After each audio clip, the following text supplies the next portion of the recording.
you How's it going? Everybody settled in? Yay! I love you too.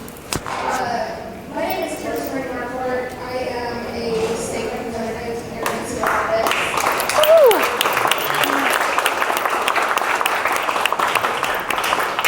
And very much appreciate Representative Bennet and I were texting earlier today, and she asked me if I would sort of MC a bit tonight and also introduce our fine guest, Wayne Ford. And so I'm going to speak a little bit about Liz after Wayne Ford goes and speaks to us. But I appreciate everybody coming out here more than you know. And the state of Iowa as well appreciates you all, because you are Representative Bennett's team. She is your team. And she has done a remarkable job representing the people of Cedar Rapids, Linn County, and also across the state of Iowa. And you need to know that, because that doesn't always translate back from Des Moines, the papers, or through the media and that sort of thing, but she really does. She's a remarkable legislator. Another remarkable legislator, my first year, it was one of the shortest legislative sessions we had ever had. And is Wayne Ford here? There you are, sir. There you go. It was 72 days long legislative session. Budgets were tight, so we shortened it up and we got our work done as fast as we could to save taxpayer money. Representative Ford sat in the back row. And the back row are the coveted spots in the Iowa legislature. And I myself was sitting. I came in on a special election, so I got to sit in the seat Representative Dick Taylor, and previously Representative and Mayor Kay was there as well. She warmed it up for everybody. She gave her a round of applause. But right from the get-go, I knew and fully understood that Representative Ford was a force of nature, someone definitely to be reckoned with, and someone who stood up for what was right and stood up often, and you knew where he was coming from, and I was so proud to serve with him. He came from the East Coast, and he can tell you a little bit more about his story here. I'm ad-libbing a bit, but attended college in Minnesota, and then we snagged him up. He attended Drake in Des Moines, and was such a valuable community member, not only to Des Moines, but to the state of Iowa. Really living sort of do what you can where you're at, and that has ripple effects throughout your community and throughout your state and throughout the country. Some of this, he started Urban Dreams, which I'm sure he'll talk about here in a little bit, which has done amazing things for our community coming together, not only in Des Moines, but across the state of Iowa. He co-founded the Brown Black debates, presidential debates in the state of Iowa. So when you see those every 4 or 8 presidential years, that is because of Wayne Ford, who is sitting here with us today, which is an amazing accomplishment.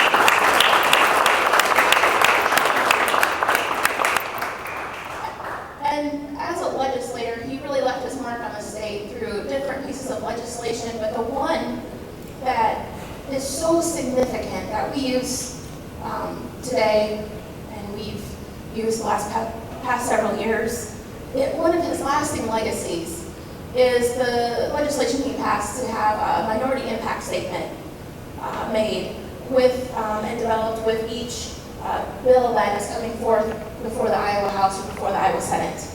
So we have bills, we call for a fiscal note, and we also call for a minority impact statement. We are one of the few states in the country that has this, where we can see the legislation before that. How is that going to not only affect all of Iowans, but minority populations across the state? And I think that's critical. And we are so lucky and so fortunate to be able to have that information when we're working on legislation. And so for that, I greatly appreciate you. And Iowans, women, minority populations across Iowa, they don't know that was Wayne Ford, but I do. So I'm going to tell people as often as I can. It's part of his living legacy, and I appreciate his championing that. He was the 10th African American legislator to come before the Iowa House. One thing I did learn with Representative Ford, and I wish Robin wasn't videotaping us because the stories would be much more interesting. But he would have, he really just kind of staked off his chart from Iowa House and taught me how to be a good back row legislator. And put garbage cans or put, books or stack stuff, and really took up a whole big space back there, and that was Representative Wayne-Ford's office on the floor. Although, we don't really get to leave our mark on the floor of the House, we do get to leave our mark in the words that we leave in the code. We do get to leave our mark in legislation we pass that affects people's lives for many years to come. And that is because of Wayne Ford, and he has done that for me and for others across the state, and I'm grateful, and I'm very honored to have him here today with us. He, at Urban Dreams, and also his consulting work across the state, continue to impact us all. I was at a State Workforce Development Board meeting last month or a month and a half ago, and those aren't the sexiest board meetings to go to, but they're very important to our workforce. And the special guest at that Workforce Development Board meeting was Wayne Ford. And you know what he was doing?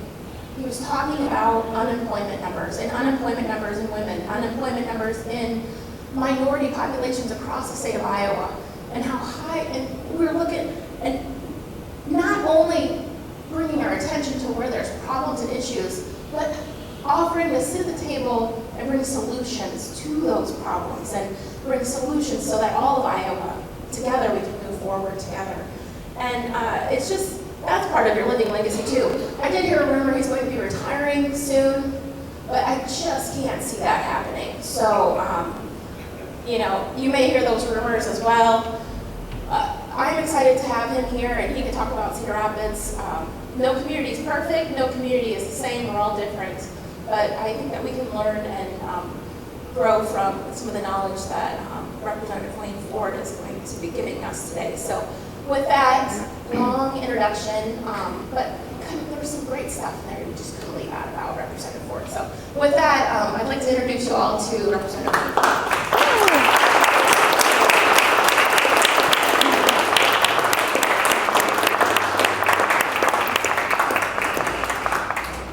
Yes, indeed. I just remember when I was a kid in the city of Washington, D.C., and I saw people who had gray hair. Some of them were my older teachers, and some of them were doing retirements at that time, when I was a kid. And as a kid, we can't never see ourselves getting older, baby boomers. You all know what I'm talking about. It's always our parents. I used to look at my parents sometimes and say, y'all take 9 or 10 pills to walk every day. Now I'm taking 12. So things do change. But this is kind of unique because I got so many things to talk about, but the main thing is about Liz. Because we need to get her there. After all this is over, okay, I do a great speech, you'll go home, you'll feel motivated. But if we don't change the complexity of our house, this is business as usual. So after we do this, remember, this is a fundraiser. And I can tell you, because I ran, one of my elections I had to raise over $100,000. And that was a long time ago. Long time ago. So in the end, if you really believe in this game changer, we have a little common bond. She said, Wayne, I believe in the underdog. Wow. My whole life has been fighting for the underdog. So after I do my little thing to get you motivated, make sure you leave her some money.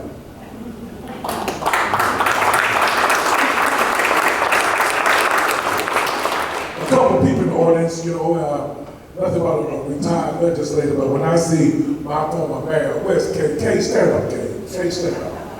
Stand up, stand up. Come on, come on. Thank you very much. You will always be my mayor. When I came there, I had to kind of learn how to deal. And she was already a legend before I got there. But one thing about it, she flew her own plane. And that always, I can drive a car. I wanted to fly my plane.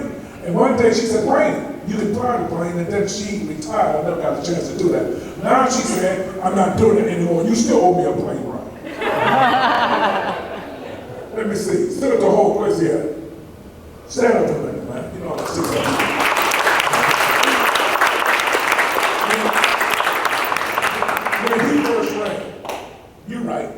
been here many times. When he first ran, I guess, I heard about him, and I helped him. We went to the black neighborhood. When he first ran, you know how long ago it was. And we went to the neighborhood, I sized him up. Because if I'm gonna knock on the door for somebody, I better know who they are. I better know if they really believe in the people they're trying to help. It was many years ago. And I sized him up, I took him to the side. He don't remember this. But as a black leader, you know it's 4 or 5 questions you ask white people. I'm sorry, okay, I got the right value. Let me say it again. As a black leader, there's 4 or 5 questions you ask white people to make sure that they're serious. Because I'm in your neighborhood knocking on the door. I don't want anybody to come out and say, Wayne, I'm sorry, but I'm going to beat you up for supporting this guy. And every question I gave him, I looked at his eyes. And in that eyes, I saw everything I needed. That he really cared. And the time y'all had your flood, this man, Mark knows it, he fought to make sure your city can look like it looks now. Give him a hand.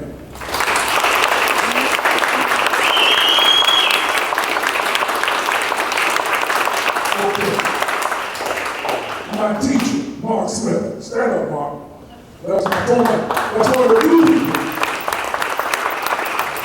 That's one of the few people in the city, in the state of in the world that can say, I can tell Wayne Ford what to do. He was my leader. When I left, he was my leader. And he taught me when I was in college, many years ago. University of Iowa School of Social Work. I had a teacher one day, I came into a classroom, although we're in the same age group, he was my teacher. You can't make this up. And sooner or later, we served together, and I know his sensitivity is, and right now, I'll tell you right now, I can feel it. Give him a hand as the next speaker of the House. Give him a hand.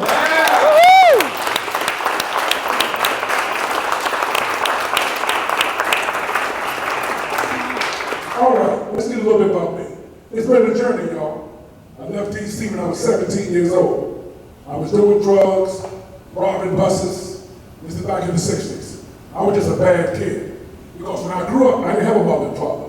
My father was married to another woman when I was conceived.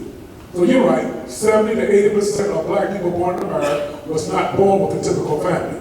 I was conceived in 1951, and my mother and father was not together. That's the issue that we as black people got to deal with. But as my mother said, Wayne, you and Jesse Jackson got something in common.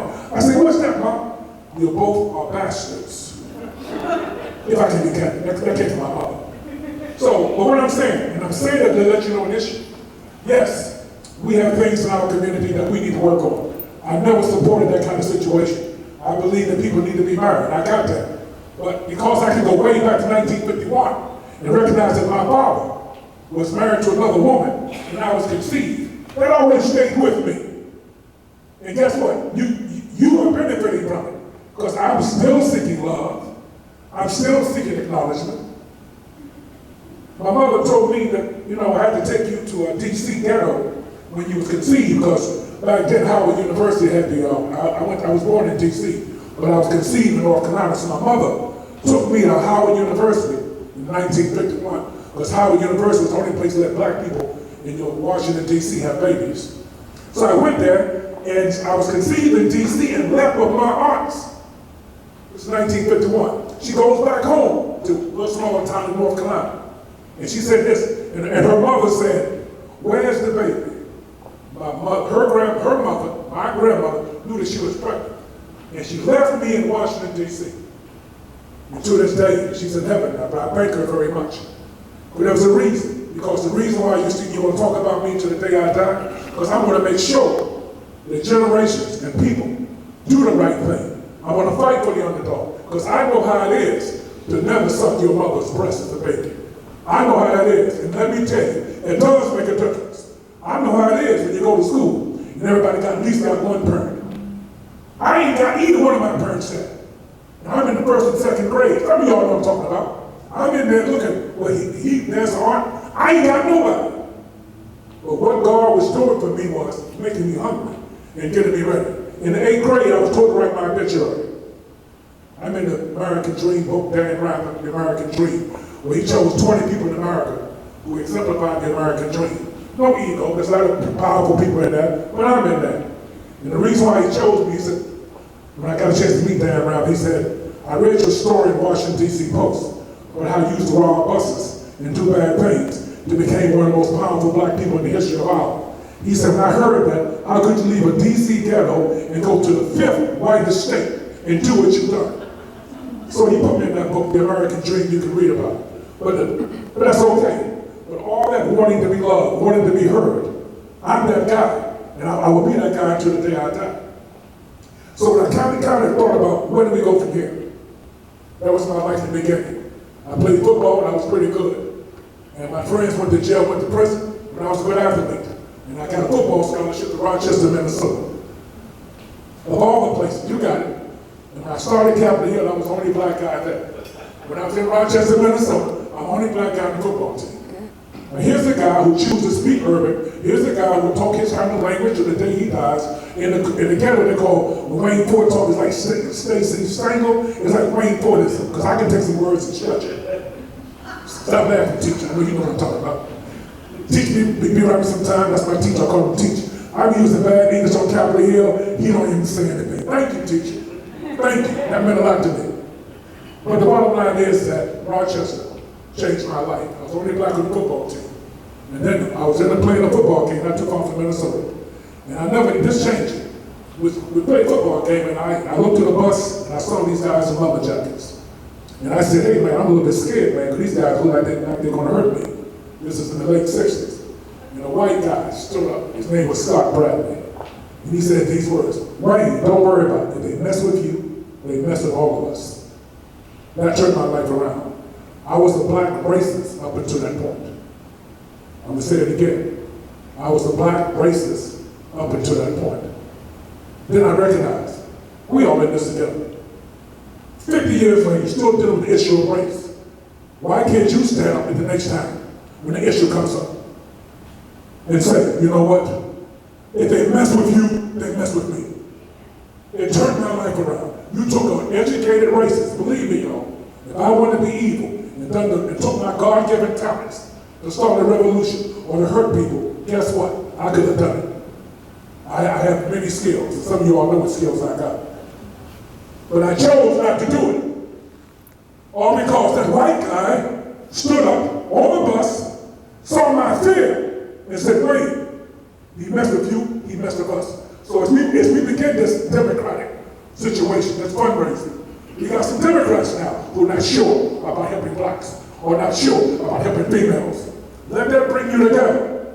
I don't want anybody to leave here feeling like they're a hypocrite, because when you look in the mirror, you'll know. It ain't about me anymore. It ain't about me. This next race shouldn't be close.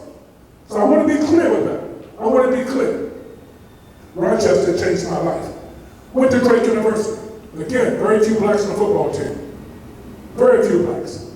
But I was already together. Rochester took care of me. It helped me learn how to read. Read better, I would say, because I couldn't read that good at that time. So Rochester, white people made Wayne Ford who he is today. I'm going to say that again, but sometimes y'all don't hear that enough. Maybe blacks don't want you to know, or we keep playing the race card, or keep you on edge. Let me tell you something.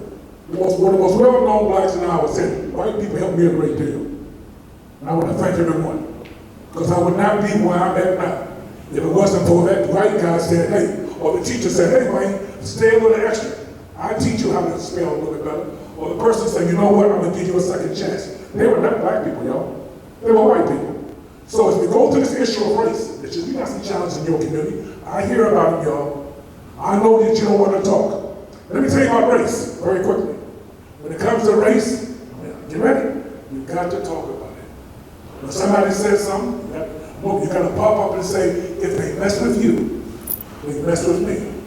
If not, your grandchildren will be talking about race. And if everyone in this room is there, they come. And sooner or later, somebody's going to say, where did we go wrong? So Cedar Rapids, you have some great situations, a great community, and I think that you got a lot. I'm a little bit jealous of your city. When I come downtown, it looks clean. You took a situation, billions of dollars, when I seen you how you looked years ago, I felt so sorry for you. I felt more sorry for you than I felt for me when I went to my club. We had one of the worst floods, a 500-year flood. We had it in Des Moines. I didn't pick y'all another recovery. Sorry, Mom, I didn't want to tell you that, Jen. I didn't think you'd never recover.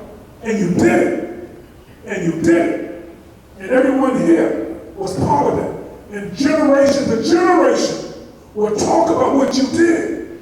Now, can you do that when it comes to race relationships? Stay with me. Can you do it when it comes to public safety?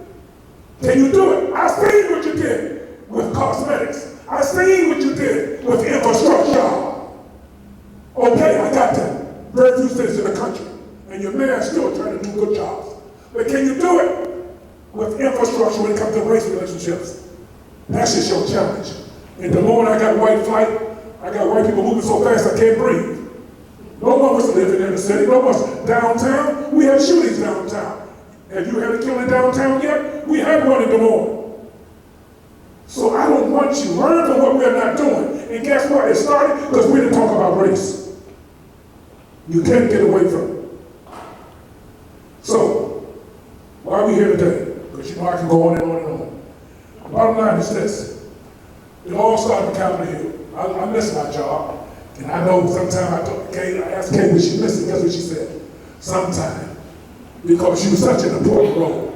You can do a piece of legislation that'll talk about it until the end of time. Think about FDR and Social Security. When he made that bill, the economists was coming to him, money, they said, hey man, 30, 40 years. He said, I'm not worried about that. I want to make sure we do not have a revolution now. How do you think the CC camp started? It started because white people were out of control juvenile delinquents. I'm going to say it again. The CC camp, civilian court, started to help juvenile white men who were out of control. They helped build dams. They helped do all these things around here. It wasn't no black gangs. Stay with me. My first millionaire I met in Rochester was a white millionaire who said, Wayne, if the CC camp was not here, I would have been in jail. Forget about your black gang. Hear what I'm saying to you now. Now, you tell me, why can't we have the infrastructure now? You had Peace Corps, we had Job Corps. Why can't we go a little bit more urban, y'all? You help some of these poor black people and Latino people who don't have those skills. You had done it before in the 30s, the Peace Corps, Kennedy. You've done it before, Job Corps. What's wrong with say urban core? So as you understand the power of being a legislator, it starts on Capitol Hill. And that's why I'm here, to support it. Mark came to me and asked me, Wayne, do you want, I said, yeah, I met Liz. Liz got a lot of energy. But then I did a little homework about Liz. I did my checkup, and I knew that she'd fight for the underdog. So you got somebody here who one day could come back and say, here's the legislation that she has done. Here's how she changed society forever. But she can't do it if she can't get the Capitol Hill. She can't do it. She cannot do it, she doesn't get there. Mark cannot do it by himself. Rob, who knows how Rob's going to go with all the things he's going to do. But Rob can't do it because it'd be nice for him to go to the speaker and pass a bill. But right now, Rob can't do it. Because now we go to the House is still run by the Republicans. So I'm telling you, y'all, it's in your hands. Your future is in your hands. Cedar Rapids was in your hands. I watched how he got up at meetings and yelled at me because of love he had for the city. But you all got a second challenge now. I know you got games, all kind of games. I got that. Let me say it if you don't want to say it. I know you got a little stress, but let me tell you, I can tell some of the most dangerous people in the state of Iowa. One time at Urban Drains, I had 4 people who have been involved with a murder or a killing. So don't tell me about danger. I do it every day. But the reason why these people will keep doing bad, what's that thing that said? The forces of evil will always dwell in the world if enough good men and women do nothing. Because I'm involved with mankind and womankind. Never send a no for whom the bell tolls. It tolls for thee. Now, that's what I learned as a kid out the ghetto in Washington, D.C. For whom the bell tolls. It broke me down. It tolls for all of us. I put womankind in there. The word is mankind. I put womankind in there because I love my grandma. Let's cut to the chase. You got your barometer. You got your schematic. Are you willing to go out there and make sure she wins? Or, come on, give her a hand.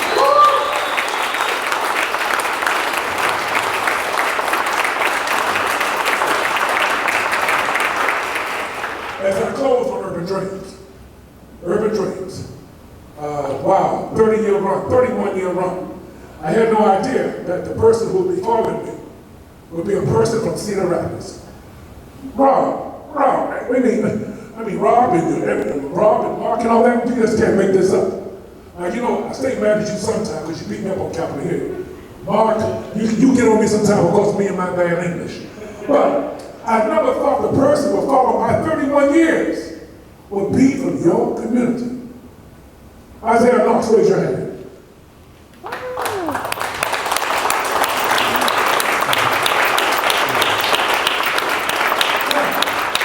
You can't do a story about him very quickly, because it ties in to your next generation of leaders. Liz and Isaiah, these younger people. He came to me because somebody got shot. He called me. He's on TV. You're right. You know what I do. I'm the morgue, I'm the deaf and dying. Sometimes people call me the poverty pimp in the hood. Because I'm the deaf and dying, the killers of gangs out there. He saw me on TV, one of my staff. Somebody got shot. He called me and said, Mr. Ford, I want to come and help you. I hung the phone up, thought he was crazy. Didn't he have the nerve to come out to the office, little kid back then. He came out and I deal with people who can go through that wall. The intensity of what I deal with, I dealt with some of the toughest people in the state of Iowa, black or white. I'm looking at him, although his eyes look strong, but he was a much smaller man than I kept saying. And he came to my office, said, I want to talk to you. I said, what you want to talk about? I want to help. Then he gave me a little bit about his life story and told me some of the things he overcome. He also likes fighting the underdog. So he worked with me, and I gave him a program and told him these words: if you get killed, it's on you. And I meant what I said. Because he said he wanted to deal with SMS offenders. Well, SMS offenders didn't have to kill you. Can you handle that? Because I'm not going to be sad or nothing. Because I'm asking you, can you deal with the job? Well, he dealt with the job. He's getting his PhD now. And pretty soon he'll be following me. And he will take to the state of Iowa. He will take urban dreams to levels I never thought. So I just want to say thank you, Isaiah. And this is your community. All right, Liz, here we go, Liz. So Liz, here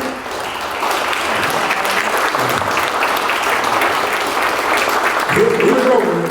I mentioned that one meeting with my speaker there, and you were so excited, you had the energy. And then I asked you about some things, and you said, hey, Wayne, I believe in the underdog.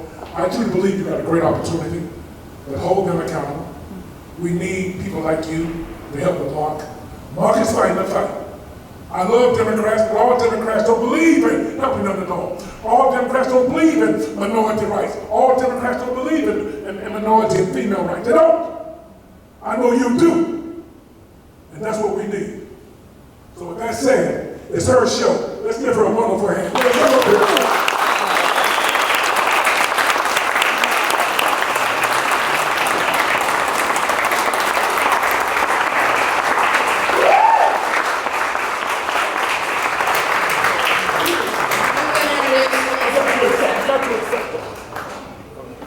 Since we're up and excited, let's give Kirsten Wanted to Running-Marquardt another round of applause. Thank you so much for coming.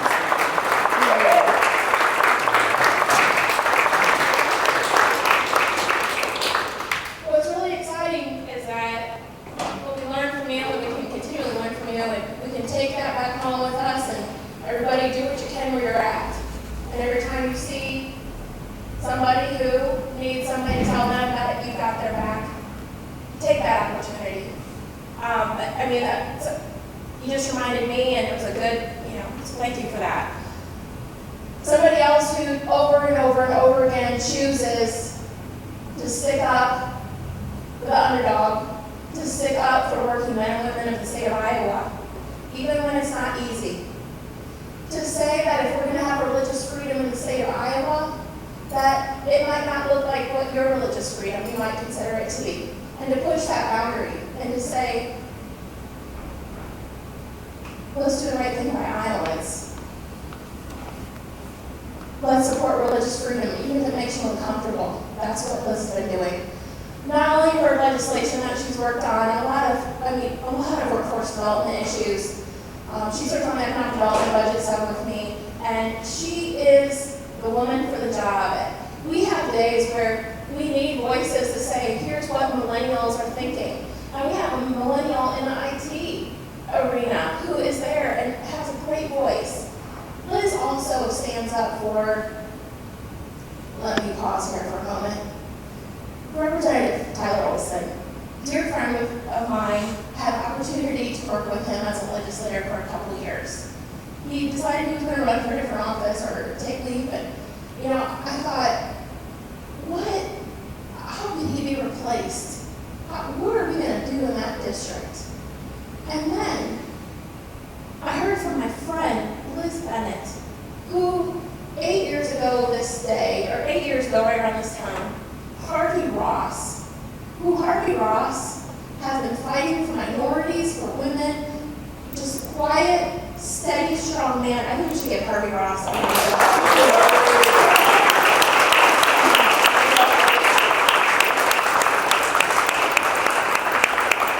I wouldn't be a legislator. Representative Bennet may not be as well. There's other people.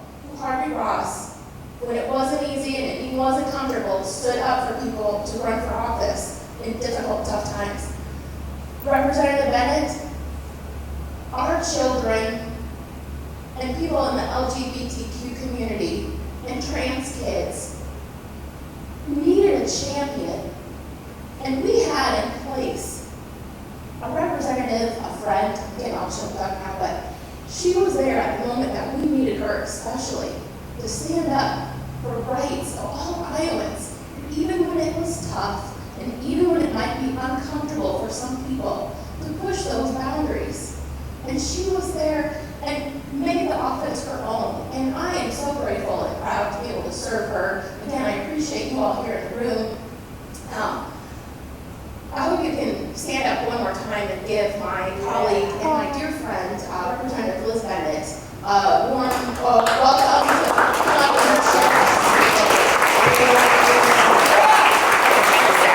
All right, I mean, I'll let go. I love you. Thank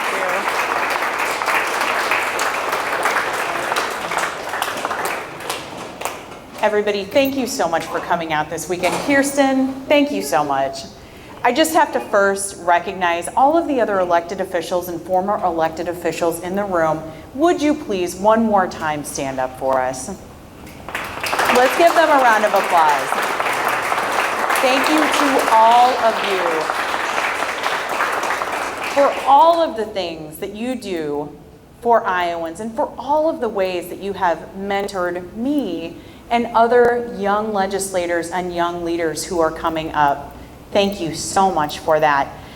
Thank you to everybody in the room today, because your presence in this room today says to me that you believe in the message that we are sharing with you this evening, that every Iowan deserves every opportunity this state has to offer, regardless of their sexual orientation, regardless of their gender identity, regardless of the color of their skin, where their parents were born, their religion, or maybe they don't ascribe to a religion.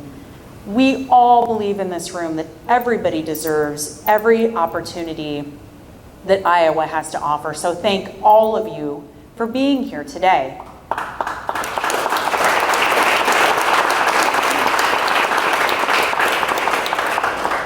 I want to thank a few more people, some of our hosts and sponsors for the event this evening. My best friend from college, Jennifer Logan Lorenz, and her husband Aaron, who came down from Cedar Falls. Thank you very much.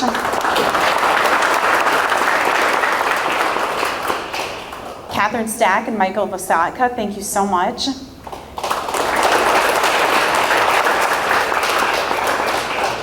And also our next soon-to-be county supervisor, Mr. Stacy Walker.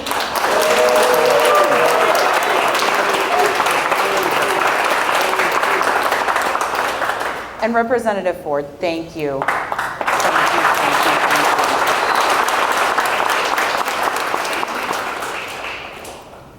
So thank you again. There are so many people in this room who have helped me at various points in my journey, not just my friend Jen, who put up with me in college, but one of my former professors, Nancy Sauerman. Stand up, please.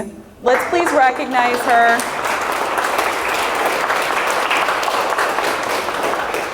Also, it's her fault.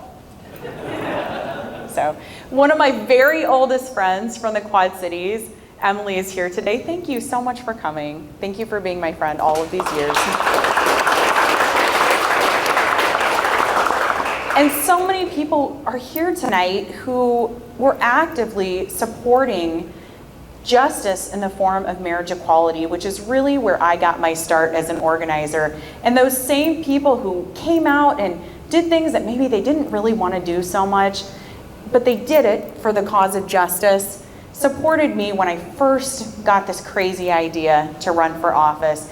And because of all of your support, because of who you are as Iowans, I'm able to go and serve in the State House and stick up for people and serve as the first openly LGBT woman in the Iowa House of Representatives.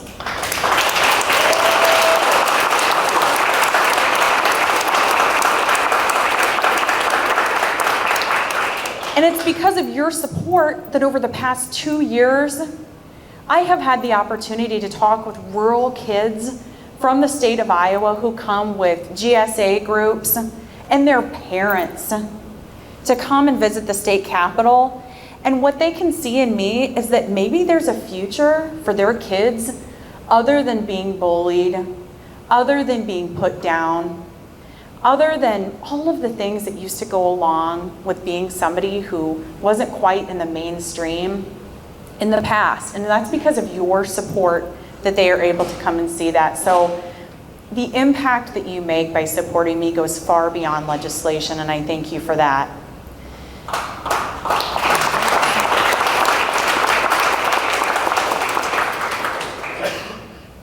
So it's my most earnest hope that when kids come to the State House, they look at me and they think, maybe they can do something about what's wrong in our society. And we do have to talk about what is wrong in our society. We don't like to do it, but if we don't do it, we can't move past it. And there are things like race, racism, prejudice, discrimination in our culture that we cannot do anymore. Because what that means is that kids that I serve have barriers to fulfilling their potential, and that's not right. Every kid in my district, no matter where they live, whether as one of our local poets, Akli Engie, has pointed out, whether they live above 19th Street or below 19th Street, should have every opportunity available to them in this state. There are people who are running things right now who think that as long as big corporations pay as few taxes as possible and have the freedom to pay their employees as little as possible, and hey, maybe even if those corporations were running prisons, everything's great, everything's fine. They think that as long as a few folks remain or become wealthy, everything's fine. Other things just kind of are the way that they are. But I'm going to tell you something, everything is not fine because many of us are being left behind and being shut out. We have seen this as Iowa's schools starve for funding, as people who desperately need mental health care are left out in the cold, people who need access to Medicaid services, even the daughter of Senate President Pam Yocum cannot get the basic services they need. And as young kids growing up in this state who may be black or brown are not getting the same opportunities as folks with lighter skin in this state, are getting left out in the cold. We know it's not fine. And why? Because even if the governor or people like Donald Trump polished a broken system and called a huge success, we are failing when we are leaving people behind because there is no distinction between who we term as us and the people being left behind. When anyone suffers, we suffer. I want you to think for a minute of this room. I want you to think for a minute of your neighborhoods, of our society that we live in as a quilt. It's made of different fabrics.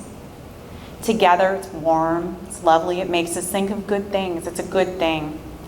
When a child cannot access anti-bullying resources in school, that is a tear in that quilt. When a transgender child hears on the news that some politicians in Des Moines or in Washington, D.C. think it's dangerous for them to simply go to the bathroom, it is torn. And when somebody receives unequal treatment in any area of life because of the color of their skin, that's torn. And when a person is cast out and alienated because of their religious beliefs or wherever their parents were born, it is torn. And that torn blanket, it won't keep us warm, it will never keep us safe, and it will never be good enough for Iowa or the United States of America.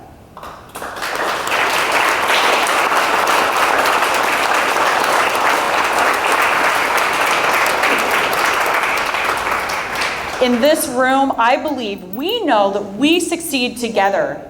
We succeed when we all succeed, and when people experience roadblocks to opportunity, to the good life that Iowa offers, we are failing. And this has been the heart of my work in the State House. We succeed together. That is why over the past 2 years, I have stood up for people who often do not have a voice. And as was mentioned, it hasn't always been easy. People haven't always been happy with me. But you know what? Change isn't easy. What do you get elected for?